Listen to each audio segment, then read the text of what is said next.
आगे हम बात करेंगे किसी वक्र रेखा की लंबाई मापना। आगे हम जो है, जो यदि उसका शेप यदि चेंज रहता है, अभी हमने सीधे सीधे नापा है, अब हम बात करते हैं यदि जो वक्र है उसकी लंबाई। हम किसी वक्र रेखा की लंबाई सीधे ही मीटर पैमाने का उपयोग करके नहीं माप सकते। वक्र रेखा की लंबाई मापने के लिए हम धागे का उपयोग कर सकते हैं।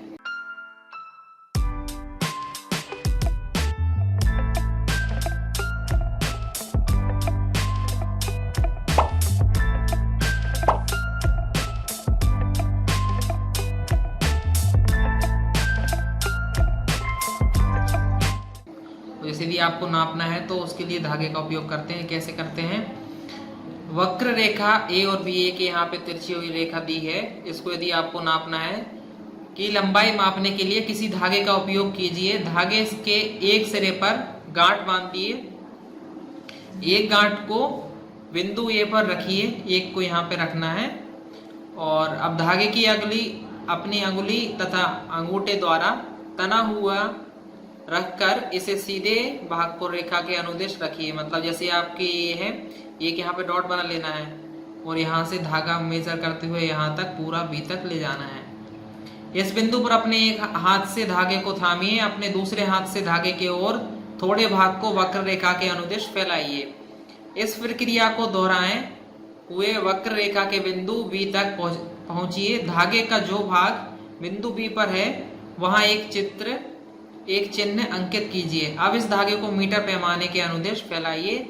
धागे के आरंभ से बांधी गांठ इस तरह इस पर बने अंतिम चिन्ह को बीच लंबाई मापिए। इस माप वक्र माप को ए बी की लंबाई है। हमने देखा कि यह अनुश्चित करने के लिए हम दूरियों तथा लंबाइयों की यथार्थ माप ले रहे हैं। हमें बहुत सी सावधानियां बरतनी पड़ती है। मापन के लिए कुछ मानक युक्तियां तथा मापन परिणामों को भी व्यक्त करने के लिए हमें कुछ मानक मात्रकों को आवश्यकता पड़ती है। अब जैसे यदि हमें इसे नापना है तो इसके लिए धागा जो है, धागा ले लिया और धागे को पहले एक यहाँ पे पॉइंट बना लिया और वहां से फिर मापते गए अपने सहारे से इधर उधर तक। उसके बाद फिर हम इस जो धागे की लंबाई नाप लेंगे, तो उससे हमें पता चल जाएगा कि ये जो रेखा है उसकी लंबाई कितनी है। इंग्लिश में बात करें तो measuring the length of a curved line. We cannot measure the length of a curved line directly by using a meter scale. सीधे से स्केल से नहीं मेजर कर सकते हैं, तो हमें एक थ्रेड की या फिर धागे की जरूरत पड़ती है। Use a thread to measure the length of a curved line B. A B line यहाँ पे दी हुई है कर्व्ड वाली। Put a knot on the thread near one of the end. Place this knot on the point A. Now place a small portion of the thread along the line, keeping it taut using your fingers and thumb. Hold the thread at this end. Point with one hand. Using the other hand, stretch this a little more portion of the thread along with the curved line. और हमें इस curved line के साथ साथ धागे को ले जाना है। Go on repeating this portion till the other end B of the curved line is reached. Make a mark on the thread where it is touched the end of B. और A से हमें B तक ले जाना है। Now stretch the thread along a meter scale. और उसके बाद फिर जो थ्रेड जो धागा हो गया उसको मीटर स्केल से नाप लेना है कितना है। Now stretch the thread along a meter scale. Measure the length between the knot in the beginning and the final mark on the thread. This gives the length of the curved line AB. और हमें इससे AB की line की पता चल जाएगी लंबाई। We see that we need a lots of care to ensure that we are measuring distances and length correctly, and we need some standard units and device with which we measure these distance. और हमें standard unit की जरूरत पड़ती है और जिससे हम आसानी से जो है, और इंस्ट्रूमेंट की जरूरत पड़ती है जिससे हम डिस्टेंस कोई भी चीज का या मेजरमेंट कर सकें। हमारे चारों ओर गतिशील वस्तुएं, मतलब जो चलती हुई वस्तुएं, उनके बारे में हमें बात करना है। उन वस्तुओं के बारे में सोचिए आपने हाल ही में देखी हैं, इनकी सूची सारणी 10.4 में बनाई है और हमें इन सब के बारे में बात देखना है। जैसे घर में एक उड़ती हुई चिड़िया, मेज पे रखी हुई घड़ी की सेकंड, और कैसे कैसे वो चलती हैं। सूची में स्कूल का बस्ता, मच्छर, मेज, कुर्सियों पर बैठे व्यक्ति, इधर उधर जाते लोग आदि हो सकते हैं। इसके अतिरिक्त तितलियां, कुत्ते, गाय, आपका हाथ वगैरह और ये सब चीजें जो दी हुई हैं, ये सब कुछ हो सकते हैं। आप जितनी लंबी सूची बना सकें और बनाइए। इनमें से कौन गतिशील है और कौन विराम में है? आपने यह कैसे सुनिश्चित किया कि कोई वस्तु गति में है या फिर विराम में? मतलब कैसे डिसाइड करेंगे कि मतलब विराम में है या फिर गतिशील है? गतिशील का मतलब है कि वो एक स्थान से दूसरे स्थान जा रहे हैं, और विराम है मतलब एक ही स्थान पर रखे हुए हैं। आपने यह देखा होगा कि चिड़िया कुछ समय पश्चात पहले वाले स्थान पर दिखाई नहीं देती, जबकि मेज उसी स्थान पर है। इस आधार पर आपने यह सुनिश्चित किया होगा कि कोई वस्तु गति में है अथवा विराम में है। आइए हम किसी चीटी को गति को ध्यान से देखते हैं। अब हम चीटी के बारे में देखेंगे। कोई ऐसा स्थान चुनिए जहां चींटियां हों। इस स्थान के निकट कागज की एक बड़ी शीट फैलाकर इस पर कुछ चीनी रखिए। चींटियां इस चीनी की ओर आकर्षित होंगी और आप शीघ्र ही इस कागज की शीट पर बहुत सी चींटियों को रेंगते हुए देखेंगे। किसी पर चींटियों के लिए वह कागज की शीट पर तुरंत रेंग चुकी हो। पेंसिल से उनकी स्थिति के निकट छोटे छोटे चिन्ह जैसे यह यहाँ पे दिए हुए हैं। आप जहाँ जहाँ से वो जा रही है तो आप उसको ट्रैक करते हुए उसका निशान बना सकते हैं। कागज पर रेंगती जाए, इसी स्थिति में चिन्ह अंकित करते जाइए। कुछ समय के पश्चात कागज की शीट को इधर उधर हिलाकर इस पर से चीनी एवं चींटियां हटा दीजिए। उन विभिन्न वस्तुओं जिन्हें आपने कागज पर अंकित किया था को तीरों द्वारा जोड़कर चींटी की गति की दिशा दर्शाइए। वह हर बिंदु जिसे आपने अंकित किया है कुछ सेकंडों तक अंतराल में चींटी ने कहाँ कहाँ गति की को दर्शाता है। गति किसी वस्तु की स्थिति में किसी प्रकार की परिवर्तन जैसी दिखाई देती है। क्या आप ऐसा मतलब हम देखेंगे कि गति का मतलब होता है जहां से वो चींटी एक स्थान से दूसरे स्थान जा रही है, मतलब वो गति कर रही है, और विराम है मतलब एक ही जगह रुकी हुई है। क्रियाकलाप 5 में वस्तुओं के समूह बनाते समय आपने घड़ी, सिलाई मशीन अथवा बिजली का पंखा जैसी वस्तुओं को किस समूह में रखा था? क्या ये वस्तुएं एक स्थान से दूसरे स्थान तक एक गति कर रही हैं? नहीं। क्या आप इनके किसी भाग में कोई गति देखते हैं? पंखे की पंखुड़ियां अथवा घड़ी की सुइयां कैसे गति कर, वो एक तरफ राउंड क्लॉकवाइज घूमती है, यदि वायरिंग उल्टी हो जाती तो एंटी क्लॉकवाइज। क्लॉकवाइज का मतलब हो गया जिस तरह घड़ी घूमती है उसी तरह पंखा भी घूमता है।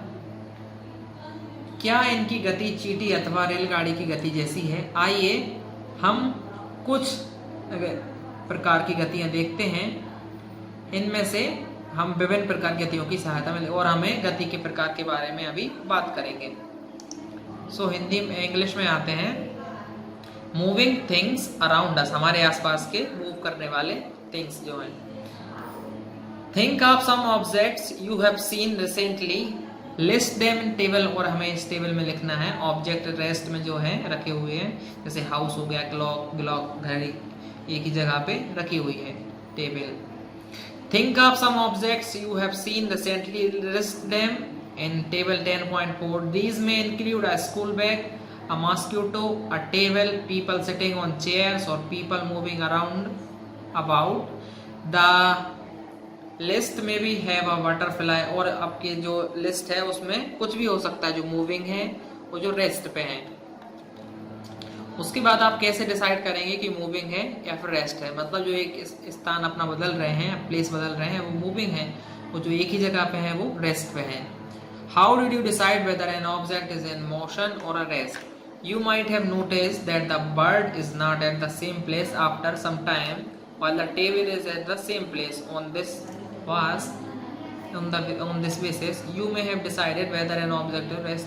और हम बता सकते हैं कि एक यदि प्लेस पे है तो वो रेस्ट में है, यदि मूव कर रहा है तो वो मूविंग वाला है, मोशन में है।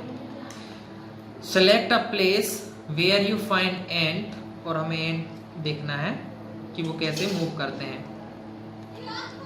Spread a large sheet of white paper on the ground and keep a little sugar on it. Ants are likely to be attracted to the sugar and you will find many ants crawling on the sheet of paper soon. For any one ant, try and make a small mark with a pencil near its position when it has just crawled on to the sheet of paper. Keep marking its position after a few seconds as it moves along on the sheet of paper. After some time, shake the paper free of the sugar and ants connect the different points you marks with arrow shows the direction in which the ants was moving. और हमें मतलब जब देख लेना है कि move जो and से मूव करी है वहाँ पे डॉट डॉट लगा लेना है, फिर उन सभी को इकट्ठा जोड़ देना है. Motion seems to be some kind of a changes in the position of an object with, isn't it? हाँ बिल्कुल. जब मोशन का मतलब होता है जब एक किसी वस्तु की या फिर जीव जंतु की यदि एक स्थान से दूसरी जगह जा रहा है तो उसमें जो प्लेसेस में वो चेंजेस होगा तो उसको हम मोशन कह सकते हैं. Where did you place objects like, और हम एक्टिविटी 5 में देखा था कि जिसमें हमने जो क्लॉक, शेविंग मशीन और इलेक्ट्रिक फैन इन सभी को कौन कौन से ग्रुप में रखा था वो सभी हमें देखना है. Do you notice movement in any of their parts? The blade of the fan or hands of the clock, how are they moving? Is their movement similar to that of an ant or a train? Let us now look some type of motion. अब हमें motion की बात करना है, जो types of motion है ये कैसे मूव करते हैं. गति के प्रकार. आपने सीधी सड़क पर किसी वाहन की गति, किसी परेड में सिपाही के मार्च पास्ट की गति अथवा किसी गिरते पत्थर की गति का परीक्षण किया होगा. और हमने देखा होगा, आपने भी मार्च पास्ट करते हुए जो फौजी वगैरह रहते हैं या फिर पुलिस वगैरह और ओवरऑल एक जो परेड होती है तब उनको परेड में आपने मार्च पास्ट करते हुए देखा होगा. ऐसे सभी लाइन से कतार से जाते हैं. और रोड पे तो आप हमेशा देखते रहते हैं जो वाहन चलते रहते हैं उनके बारे में. यह किस प्रकार की गति है? 100 मीटर दौड़ प्रतियोगिता में धावक भी सरल रेखा में अनुदेश करता है. मतलब सीधी में रेखा में जो दौड़ते हैं इसके बारे में हम बात कर रहे हैं. क्या आप अपने चारों ओर देखकर इसी प्रकार के अधिक उदाहरण सोच सकते हो? और हम भी इनके बारे में देख सकते हैं कि जो सीधी एक ही रास्ता में दौड़ते हैं.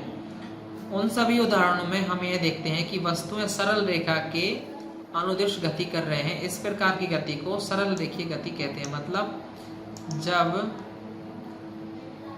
कोई भी वस्तु या व्यक्ति एक ही दिशा में और सीधे सीधे गति करता है तो उसको हम सरल रेखीय गति कर सकते हैं. इसका और अच्छा उदाहरण भी सोच सकते हैं. और जो भी है दौड़ने वाला सीधा सीधा हम स्ट्रेट दौड़ते हैं, ये सरल रेखीय के कुछ उदाहरण हैं.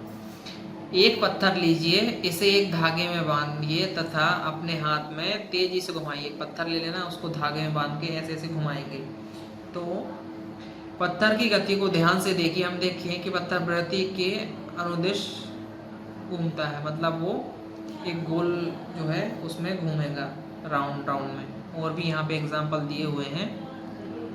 इस गति में पत्थर की आपके हाथ से पूरी दूरी समान रहती है. इस प्रकार की गति को हम वर्तुल गति कहते हैं, जिसमें मतलब जो ऑब्जेक्ट या जो चीज़ हो गई वो गोल घूमती है या फिर एक जगह से दूसरी जगह अपने राउंड शेप में लगाती है.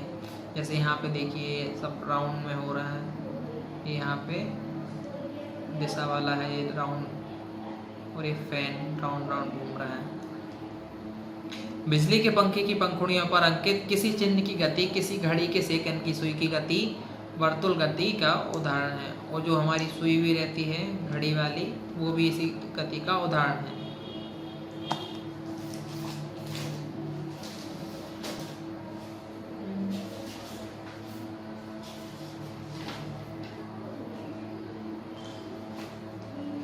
बिजली का पंखा अथवा घड़ी स्वयं एक स्थान से दूसरे स्थान तक गति नहीं कर रहे, परंतु पंखे की पंखुड़ियां घूर्णन कर रही हैं तथा ऐसे ही घड़ी की सुइयां भी करती हैं.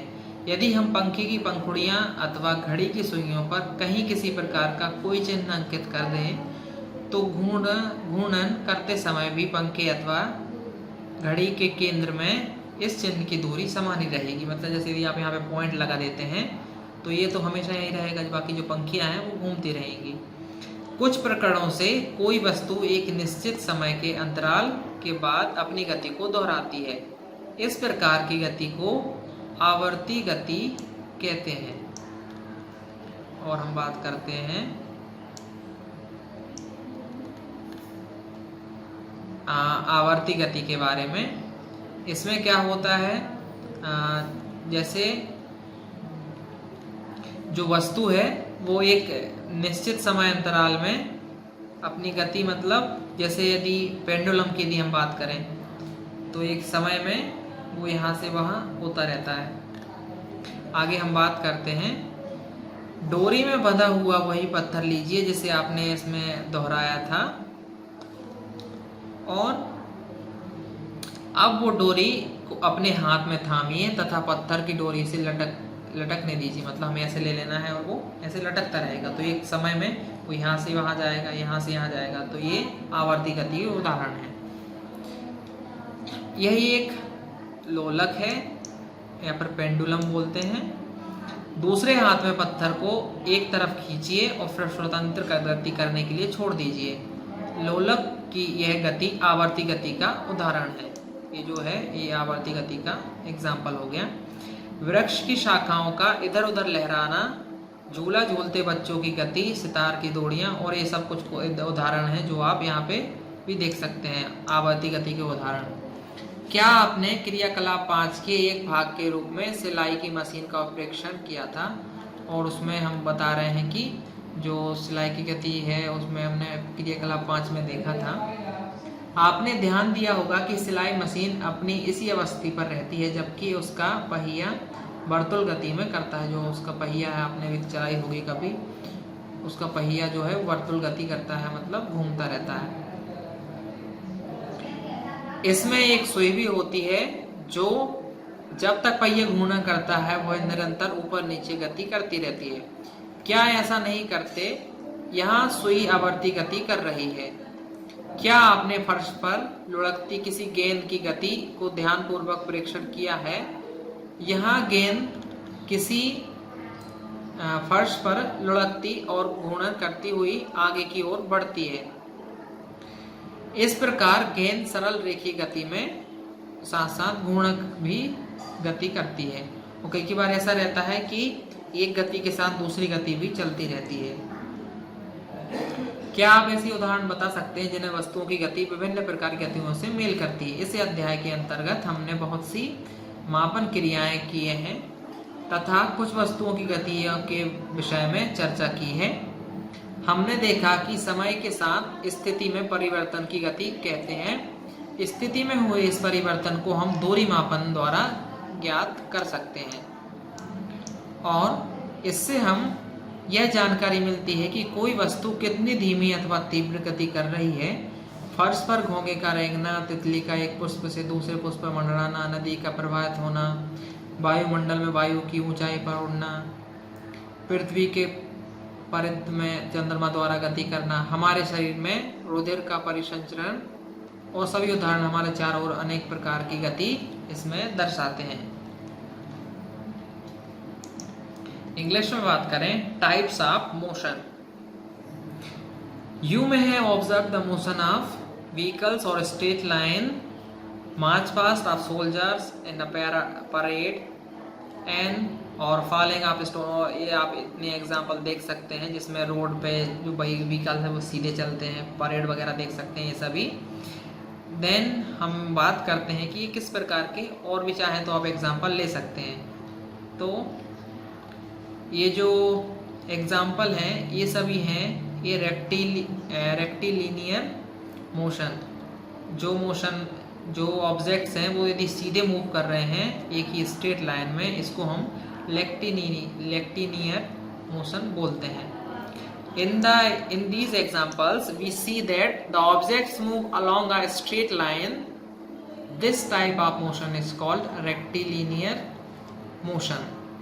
टेक अ स्टोन, और हमें आगे बात करते हैं, एक पत्थर ले लेना है और उसमें धागे को बांध लेना है और उसको ऐसे राउंड राउंड घुमाना है। तो उसमें क्या है, हमारा सिर के पास जो वाला पॉइंट है वो तो एक ही जगह रहेगा, लेकिन जो पत्थर रेड हो स्टोन हो जाएगा वो चारों तरफ ऐसे घूमेगा, जैसे हम पंखे घुमाते हैं वैसे।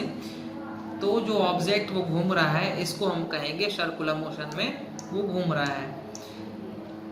In this motion, the distance of the stone from your hand remains the same. The type of motion is called circular motion। मतलब जो है वो धागा हम जो घुमाएंगे, यदि हम एग्जांपल लें ऐसे, यदि हम यहाँ पर स्टोन बांध के घुमाएंगे तो ये जो डिस्टेंस है वो सेम रहेगा, और ऐसे यदि घुमाएंगे तो ये डिस्टेंस तो सेम रहेगा, और इस प्रकार की जो मूवमेंट है, जो उसे हम मोशन है, उसे हम कहेंगे सर्कुलर मोशन।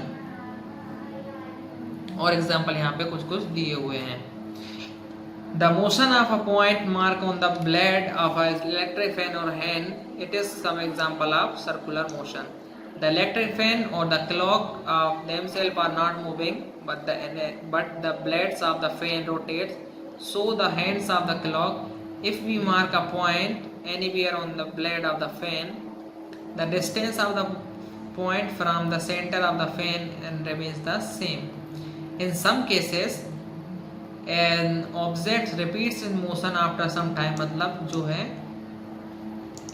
यदि जैसे यहाँ पे देख रहे हैं, जैसे 1 मिनट होता, 1 सेकंड में ये यहाँ से यहाँ, यहाँ से यहाँ पर आ जाता है, पेंडुलम बोलते हैं। आप ऐसे चाहें ऐसे बना सकते हैं, एक यहाँ से यहाँ आता है। This type of motion is called periodic motion. मतलब एक टाइम इंटरवल में जो पोजीशन वहाँ पे ऑब्जेक्ट रिपीट होता है, आ जाता है। Take the stone tied with a string that you used in activity 7. Now hold the string in your hand and let the stone hang from it. This is a pendulum. Pull the stone one side or other hand and let it go. Now the pendulum is in the motion. It is an example of periodic motion. जो pendulum है वो periodic motion का example है। A branch of tree moving or to or fro, motion of a child or on a swing, string of a guitar, और सभी जो example हैं ये सभी पीरियोडिक मोशन है उसके एग्जाम्पल दिए हुए हैं। जैसे हम झूले पे यदि जो झूल रहे हैं, एक समय के बाद यहाँ पर आ जाता है, फिर से यहाँ पर एक टाइम में, तो ये पीरियोडिक मोशन के एग्जाम्पल हैं। Did you observe a shaving machine as a part. और हम जो सिलाई मशीन में जब देखा कि जो व्हील है उसका पहिया घूमता रहता है लेकिन वो कहीं मूव नहीं करता, लेकिन जो रिपीटेडली जो उसकी सुई है वो एक टाइम में ऊपर नीचे होती रहती है। Have you observed the motion of a ball along the ground. The ball is rotating on the ground, rotating as the moving forward along the ground, thus the ball undergoes a rectilinear motion as well as rotation motion. Can you think of other, और हमें इनके बारे में यदि चाहते हैं तो और अलग अलग एग्जाम्पल्स देख सकते हैं। We did many measurements activities and discussed some kind of motions. We saw that motion is the changes in the position of objects with time. और टाइम के अंतर में जो चेंजेस आते हैं ऑब्जेक्ट की पोजीशन में उसे हम मोशन कहते हैं। The changes in this position can be determined through distances measurement। और जिसको हम जो चेंजेस उसमें रहते हैं पोजीशन, जैसे यदि एक पॉइंट है, यदि एक ऑब्जेक्ट यहाँ पर है, वो यहाँ से यहाँ आया, तो हम पता करेंगे कि वो इतनी दूरी में कितनी दूर आ गया है। This allow us to know how fast और slow motion is the movement of a snail और द ग्राउंड। और हमें अलग अलग चीज़ें जो हैं यहाँ पे पता कर सकते हैं, जैसे जो स्नेल है घेंगा वो कितने स्लो मूव कर रहा है या फास्ट मूव कर रहा है, बटरफ्लाई है या फिर जो एरोप्लेन है वो कैसे मूव कर रहा है, उन सब के बारे में हम बात कर सकते हैं। सो हम समरी पर आते हैं। Different modes of transport are used to go from one place to another, हमने इसमें बात किया। In ancient time people use different length of a foot और width of a finger, the distance of a step as units of measurements This causes confusions and needs to develop a uniform system of measurements arose. Now we use international system of unit. This is accepted all over the world. Meter is the unit of length in the SI unit. Metre जो है length की standard unit है. Motion in a straight line is called rectilinear motion. Straight line में जो करते हैं उसे rectilinear motion बोलते हैं.